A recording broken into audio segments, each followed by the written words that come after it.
এবার ক্ষমতায় এলে জাতীয় সরকার গঠনের ঘোষণা জামায়াত আমিরের। আরো বিস্তারিত জানিয়ে দিব।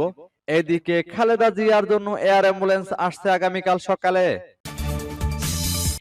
এবার নির্বাচনের জন্য সব ধরনের প্রস্তুতি নেওয়া হয়েছে, দাবি স্বরাষ্ট্র উপদেষ্টার। এদিকে জাতীয় সংসদ নির্বাচন স্থগিত চাওয়ার ইট খারিজ। আরো জানিয়ে দিব, এবার বুদ্ধিজীবী দিবস ও বিজয় দিবস উপলক্ষে পুলিশকে সতর্ক থাকার নির্দেশ। এদিকে শেখ হাসিনা গণতন্ত্রের বিনাশকারী বললেন সালাউদ্দিন আহমদ। এবার গুজব থেকে প্রবাসীদের সতর্ক থাকার আহ্বান আইন উপদেষ্টার। এবং সর্বশেষে জানিয়ে দিব, এদিকে 10ই ডিসেম্বর রেকর্ড হবে সিইসির ভাষণ, সেদিনই হতে পারে তফসিল ঘোষণা। শুনছিলেন সংবাদ শিরোনাম, এখন বিস্তারিত। তবে তার আগে অনুরোধ থাকবে এই ভিডিওতে একটি লাইক দিন এবং কমেন্টস করে জানিয়ে দিন আপনি কোন জেলা থেকে বা কোথায় থেকে আমাদের সাথে যুক্ত রয়েছেন। এবং সংবাদের সর্বশেষ গুরুত্বপূর্ণ আপডেট পেতে চ্যানেলটি সাবস্ক্রাইব করে আমাদের সঙ্গে থাকুন। এবার ক্ষমতায় এলে জাতীয় সরকার গঠনের ঘোষণা জামায়াত আমিরের। ক্ষমতায় গেলে জাতীয় সরকার গঠনের পরিকল্পনার কথা জানালেন জামায়াত ইসলামের আমির ডাক্তার শফিকুর রহমান। তিনি বলেন, 200টি আসনে এককভাবে বিজয়ী হলেও দেশের স্বার্থ ও স্থিতিশীলতা ফিরিয়ে আনতে জামায়াত জাতীয় সরকারই গঠন করবে। সোমবার সকালে রাজধানীর গুলশানে ইউরোপীয় ইউনিয়নের রাষ্ট্রদূতের সঙ্গে সৌজন্য সাক্ষাৎ শেষে সাংবাদিকদের ব্রিফিংয়ে তিনি এসব কথা জানান। বৈঠকে ইউরোপীয় ইউনিয়ন প্রতিনিধিরা রোহিঙ্গা সমস্যা, সবার নিরাপত্তা, নির্বাচনী ইস্তেহার ও নির্বাচন পরবর্তী 100 দিনের পরিকল্পনা সম্পর্কে জানতে চান। এ সময় জামায়াত আমির তাদের আশ্বস্ত করে বলেন, ক্ষমতায় এলে তার দল অন্তর্ভুক্তিমূলক বাংলাদেশ গড়ে তুলবে। তিনি বলেন, আমরা কোন রাজনৈতিক শক্তিকে বাদ দেব না। দেশের অর্থনীতি পুনরুদ্ধার, স্থিতিশীলতা প্রতিষ্ঠা, আইনের শাসন নিশ্চিত এবং দুর্নীতি রোধে আগামী 5 বছর জাতীয় সরকার প্রয়োজন। জাতীয় সরকারে যুক্ত হওয়ার জন্য 2টি শর্ত উল্লেখ করেন। 1, কেউ দুর্নীতি করবেন না এবং দুর্নীতিকে প্রশ্রয় দেবেন না। 2, সবার জন্য সমান বিচার নিশ্চিত করা হবে এবং বিচার ব্যবস্থায় কোনো রাজনৈতিক হস্তক্ষেপ থাকবে না। এদিকে খালেদা জিয়ার জন্য এয়ার অ্যাম্বুলেন্স আসছে আগামীকাল সকালে। বিএনপির চেয়ারপারসন খালেদা জিয়াকে চিকিৎসার জন্য লন্ডনে নিতে ভাড়া করা এয়ার অ্যাম্বুলেন্সটি আগামীকাল মঙ্গলবার সকালে ঢাকার হযরত শাহজালাল আন্তর্জাতিক বিমানবন্দরে অবতরণের অনুমতি পেয়েছে। সোমবার সকালে বিমানবন্দরের নির্বাহী পরিচালক group captain SM. Ragib Samad বিষয়টি নিশ্চিত করেছেন। তবে খালেদা জিয়ার লন্ডনে যাওয়া সম্পূর্ণ নির্ভর করছে তার বর্তমান শারীরিক অবস্থার উপর। তার ব্যক্তিগত চিকিৎসক এ.জে.এম. জাহিদ হোসেনও শনিবার জানান, খালেদা জিয়ার স্বাস্থ্যের অগ্রগতি অনুযায়ী সিদ্ধান্ত নেওয়া হবে তিনি বিদেশ যেতে পারবেন কিনা। রাগিব সামাদ বলেন, জার্মান ভিত্তিক এফএআই এভিয়েশন গ্রুপের এয়ার অ্যাম্বুলেন্সটি আগামীকাল সকাল 8টা 20 মিনিটে ঢাকায় নামবে। প্রয়োজন হলে একই দিন রাত 9টার পর বিমানটি ঢাকায় থেকে লন্ডনের উদ্দেশ্যে উড়াল দিতে পারবে। বেবিচক সূত্র জানায়, গত শনিবার এফএআই এভিয়েশন গ্রুপ যে আবেদন জমা দিয়েছিল তাতে মঙ্গলবার ঢাকায় অবতরণ এবং পরদিন বুধবার লন্ডনের উদ্দেশ্যে যাত্রার সময়সূচি প্রস্তাব করা হয়।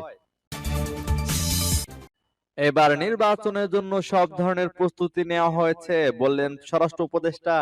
আইন শৃঙ্খলা বাহিনীর জন্য প্রশিক্ষণ, বডি অন ক্যামেরা ক্রয়, প্রতিটি ভোট কেন্দ্রে বিদ্যুতের ব্যবস্থা নিশ্চিতকরণ সহ আগামী জাতীয় সংসদ নির্বাচনের জন্য সব ধরনের প্রস্তুতি নেওয়া হয়েছে বলে জানিয়েছেন স্বরাষ্ট্র উপদেষ্টা লেফটেন্যান্ট জেনারেল মোহাম্মদ জাহাঙ্গীর আলম চৌধুরী।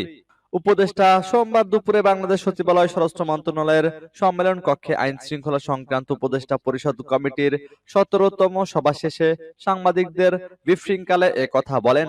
উপদেষ্টা বলেন, যে কোনো প্রস্তুতি সুষ্ঠুভাবে সম্পাদনের জন্য প্রশিক্ষণ অনস্বীকার্য।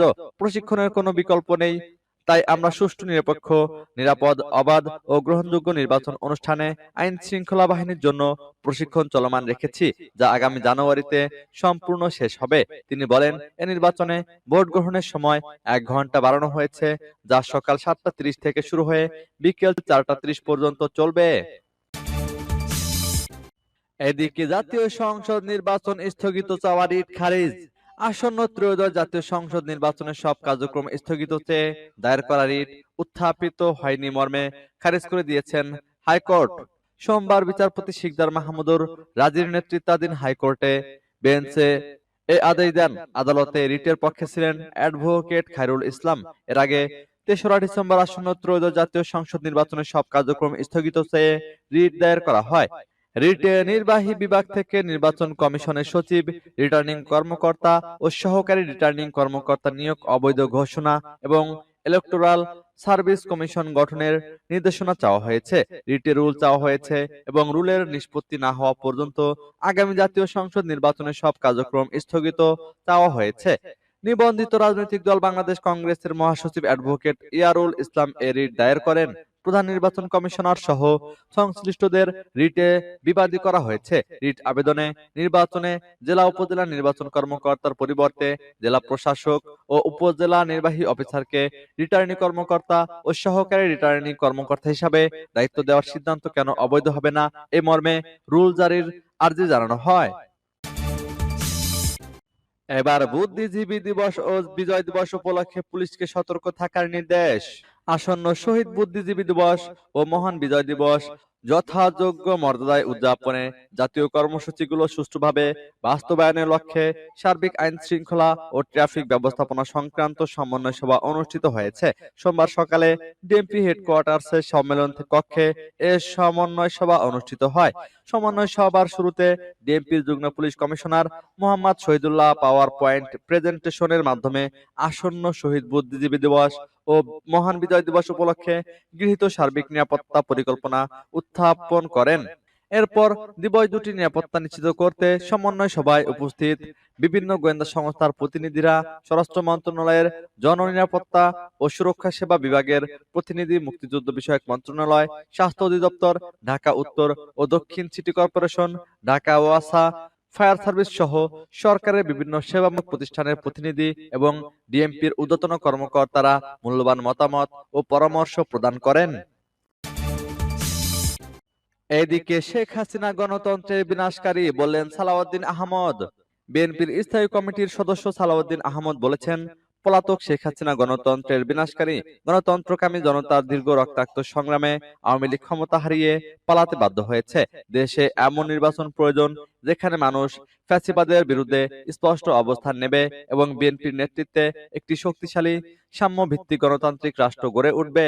রোববার দুপুরে চকরিয়ার হারবাং বাজারে নির্বাচনী গণসংযোগের ৬ষ্ঠ দিনের পথসভায় তিনি এসব কথা বলেন।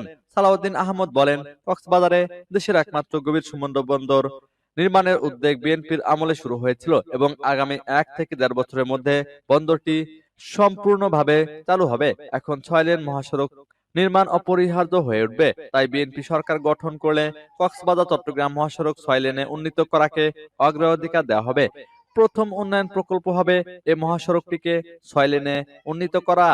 তিনি বলেন, নির্বাচন কমিশন শিগগিরই জাতীয় সংসদ নির্বাচনের তফসিল ঘোষণা করবে এবং তফসিল ঘোষণার সঙ্গে সঙ্গে বিএনপির প্রার্থীরা আচরণবিধি মেনে প্রচারণায় নামবেন। এইদিকে গুজব থেকে প্রবাসীদের সতর্ক থাকার আহ্বান আইন উপদেষ্টার। গুজবকারী ও গীবতকারীদের থেকে সতর্ক থাকার জন্য প্রবাসী ভাইদের প্রতি আহ্বান জানিয়েছেন আইন, বিচার ও সংসদ বিষয়ক এবং প্রবাসী কল্যাণ ও বৈদেশিক কর্মসংস্থান উপদেষ্টা ডক্টর আসিফ নজরুল। সোমবার নিজের ভেরিফাইড ফেসবুক পেজের এক পোস্টে তিনি এই আহ্বান জানান। ডক্টর আসিফ নজরুল বলেন, মিথ্যে গুজব ছড়ানো ও গীবত করা ইসলামের দৃষ্টিতে অনেক বড় পাপ। গুজব কোন জায়গায় গেছে দেখেন। কেউ কেউ এই অবিশ্বাস্য তথ্য প্রচার করছে প্রবাসীরা নাকি দেশে ৬০ দিন থাকতে পারবেন। এইসব জঘন্য মিথ্যাচারকে প্রতিরোধ করুন। অন্তর্বর্তীকালীন সরকার বা আমার সম্পর্কে মিথ্যাচার নতুন কিছু নয় উল্লেখ করে আইন উপদেষ্টা বলেন, সোশ্যাল মিডিয়াতে কিছু মানুষ এখন প্রচার করছে যে মোবাইল ফোন সেট নিয়ে প্রবাসীদের প্রতি অন্যায় ও বৈষম্য করা হচ্ছে। এ সম্পর্কে প্রকৃত তথ্য নিচে তুলে ধরেছি। বিষয়টির সত্যতা তুলে ধরে তিনি বলেন, শেখ হাসিনার আমলে প্রবাসী কর্মীরা নিজের ব্যবহৃত ফোনের সঙ্গে মাত্র একটি নতুন সেট আনতে পারতেন। বর্তমান সরকার সুবিধা বাড়িয়ে ২টি নতুন সেট আনার অনুমতি দিয়েছে। অর্থাৎ প্রবাসীরা এখন নিজ ব্যবহৃত সেট সহ ২টি নতুন ফোন আনতে পারবেন। এদিকে ১০ই ডিসেম্বর রেকর্ড হবে সিএসির ভাষণ, সেদিনই হতে পারে তফসিল ঘোষণা। ত্রয়োদশ জাতীয় সংসদ নির্বাচন ও গণভোটের তফসিল ঘোষণাকে সামনে রেখে প্রধান নির্বাচন কমিশনার এম নাসির উদ্দিনের ভাষণ আগামী 10ই ডিসেম্বর রেকর্ড করা হবে। এ বিষয়ে বাংলাদেশ টেলিভিশন ও বাংলাদেশ বেতারকে প্রস্তুতি নিতে নির্দেশ দিয়েছে নির্বাচন কমিশন। সোমবার রাজধানীর আগারগাঁওয়ে নির্বাচন ভবনে সাংবাদিকদের প্রশ্নের জবাবে ইসির জ্যেষ্ঠ সচিব আখতার আহমেদ এই তথ্য জানান। তিনি বলেন, বিটিভি ও বেতারকে ইতোমধ্যে চিঠি পাঠানো হয়েছে। 10ই ডিসেম্বর নির্বাচন ভবনেই সিইসির ভাষণ রেকর্ড করা হবে। ওই দিন অথবা পরদিন 11ই ডিসেম্বর ভাষণটি প্রচার করা হতে পারে। ধারণা করা হচ্ছে সিইসির এই ভাষণের মাধ্যমে তফসিল ঘোষণা করা হবে। এর আগে দ্বাদশ জাতীয় সংসদ নির্বাচনে তৎকালীন সিইসি কাজী হাবিবুল আওয়াল সরাসরি সম্প্রচারিত ভাষণে তফসিল ঘোষণা করেছিলেন। তবে এবার রেকর্ড করা ভাষণ প্রচারের সিদ্ধান্ত নিয়েছে ইসি। ইসি কর্মকর্তারা জানান, তফসিল ঘোষণার সব আনুষঙ্গিক প্রস্তুতি ইতোমধ্যে সম্পন্ন হয়েছে। প্রচলিত রেওয়াজ অনুযায়ী 10ই ডিসেম্বর রাষ্ট্রপতি মোহাম্মদ শাহাবুদ্দিনের সঙ্গে সাক্ষাৎ করবেন সিইসি এবং অন্যান্য কমিশনাররা। রাষ্ট্রপতির সঙ্গে বৈঠকের পরই সাধারণ তফসিল ঘোষণার প্রক্রিয়া সম্পন্ন হয়। সে অনুযায়ী রাষ্ট্রপতির সঙ্গে সাক্ষাতের পর সিইসির রেকর্ড করা ভাষণ প্রচার এবং তফসিল ঘোষণা করা হতে পারে।